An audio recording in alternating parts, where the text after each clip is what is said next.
Hi everybody, it's Scott Stoltz with Create Your Grade. It's great to see you again, and I'm sitting here tonight. I'm so happy. My first time I'm doing a video with my friend Bobby Trickett. And Bobby, good to see you again. Good to see you, Scott. Always good. We always have great conversations and connections. And Bobby and I were just talking a little bit about, we were doing some other work tonight. I just did a video with somebody that Bobby watched and sat in and listened on, and we were debriefing and talking a little bit about like corporate culture and also like good service. What makes for good customer service?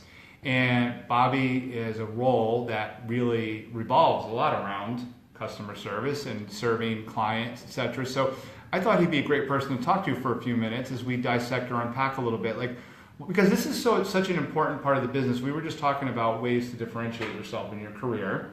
It's not just about the knowledge you have, but it's how you make people feel. And one of the biggest ways we do that and have an impact on that is through our service. So how big of a role, let's dive right in. Like, how big of a role does good service play in your job, in your career? Oh, it's so important. It really is. To start out, so many people, let me use an example, talk about my work a lot. Email, right? Email and communication. Communication is the best thing you can do, I think. And it's but we were talking about how you communicate, how you connect with people. Communication is everything. So when you send an email and no one responds and no one gets back to you for like 3 days, you're like, did he see my email? I don't know what's going on with them. And that happens all the time. It happens way too much. From my experience, it happens way too much.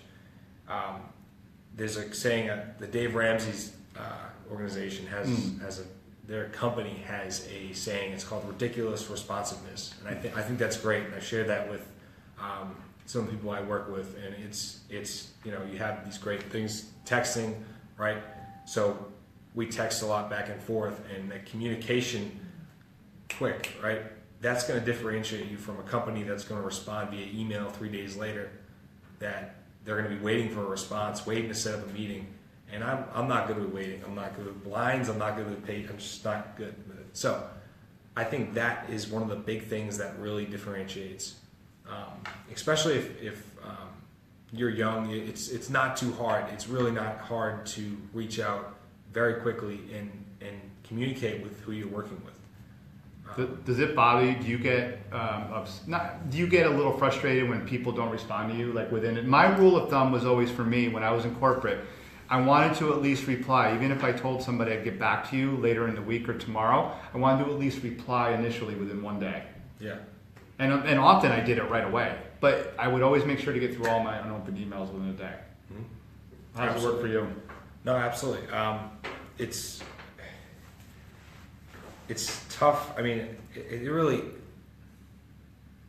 I guess you can go back ahead and repeat the question real quick. So, I originally asked you, do you get frustrated when people don't get back to you? Yes, I absolutely. I mean, I think it's actually, I think it's an emotional thing in all of us. When people don't respond to us, it's like we're automatically kind of shut off. They're ignoring us. You kind of assume those things naturally. I think it's part of everybody. But when somebody doesn't respond to me, it's very frustrating, especially when it's something we have people we communicate with in another company, and when that company wants something done, but they don't want to communicate when to plan to work things out, then how are we supposed to get this thing done for that company? I mean, we can't, and they expect so much of us, but they're not communicating. It's frustrating. It's extremely frustrating. Well, and you make a good point too, because the way we're wired as humans, I mean, we are pretty sensitive to that. We do take it very personally and can have hurt feelings when somebody doesn't respond to us, even like in our personal life, obviously. So what are some of the principles that you follow and provide? I know you're on the road and you travel and go to client sites. What are some of the guiding principles for you for what makes for good customer service? How do you want to service some of your clients? I just want to be the best possible, like I said, communicator. I think that from a standpoint of sales, and different cultures have different kind of ways to go about this. Some cultures are very direct to the point.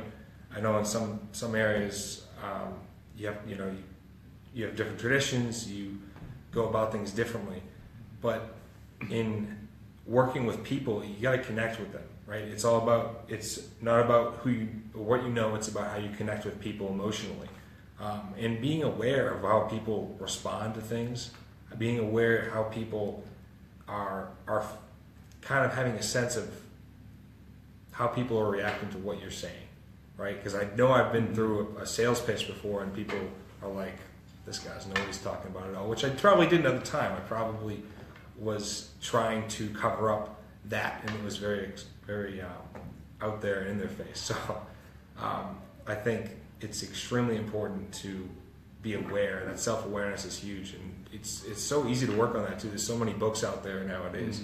There's so many resources for you to become more self-aware. I know when we met, we were actually talking last year when we met about leadership. And one of the first things I remember you telling me was that you love leadership, you study leadership. I know you've done some of your own development work around it. What is it about leadership? My first question, and I'll have a second one as it relates to service. What is it about leadership that always drew you, to like read about and study people who are good leaders? Well, I didn't feel like I was good at it. When I was younger, I didn't feel like, on sports teams and different things, I felt like I could have done more. I always felt like I could have done more for whatever team I was on growing up. And then getting into work, and looking at the world as a whole, there's really not that many good leaders. To me, there really isn't. And I wasn't taught this growing up. I wasn't taught, hey, these different leadership principles, which are in a book, they're out there, but we're learning things like history, which I'm a big history fan. I love history, but it's not exactly conducive to improving your leadership skills. And if you want to get ahead, it's really important to understand these things. If you want to help people, from a standpoint of influencing people the right way, to go after the right things in life and not be lost. And so many people I feel like they're lost and they need leadership. And that's why I love it, because I want to help those people as much as I can. And that's great. And I won't speak for you, but as I listen to you, I can see why you're so invested in good service then. Because if you want to help people, you're going to be more inclined. And it doesn't mean you have to, by title, be a leader, in a company or organization, or by authority. But we can all be good leaders for and with ourselves and those around us, no matter what level we're at. And but I can see the correlation in your mindset as to why you want to provide good service. Because honestly, setting the example of good service is part of leadership. Absolutely. So, yeah.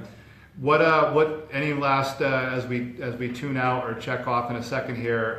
Any parting wisdom or shots? I always like to share something like, what's a good nugget we can leave people with when it comes to good service? I know for me, when I think back to my days in corporate, where I had like internal partners and clients that I worked with, I didn't always follow the customer is always right model. I always sometimes felt like, it was my job sometimes to let people know this is actually really how it is. I'm here to help you and listen in any way I can. But I didn't always follow that customer is always right, because guess what? The customer isn't always right. But I did, my model was, always listen and be understanding of their perspective, even if I didn't agree with that. That would be my parting nugget of wisdom. What's something that you have with the group? Yeah, I would absolutely say, that makes so much sense. And people, sometimes they have so high expectations, and they're like, they need this now, and they need it done now, or they're just unrealistic. Mm-hmm. And going back to what you're saying, not the customer's always right, but like, always respect the customer. But look, this is how it's going to be sometimes. We're doing our best. We're doing what we can. But you got to know we're set back a little bit. So work with us. Mm-hmm. And I think it's always important to go, kind of adding on to what you're saying. Always important to have the respect of people. Mm-hmm. Not, whether they like you or not, doesn't really matter. So kind of going deeper into that. Yeah, I like that. Hey, Jillian, that's so true.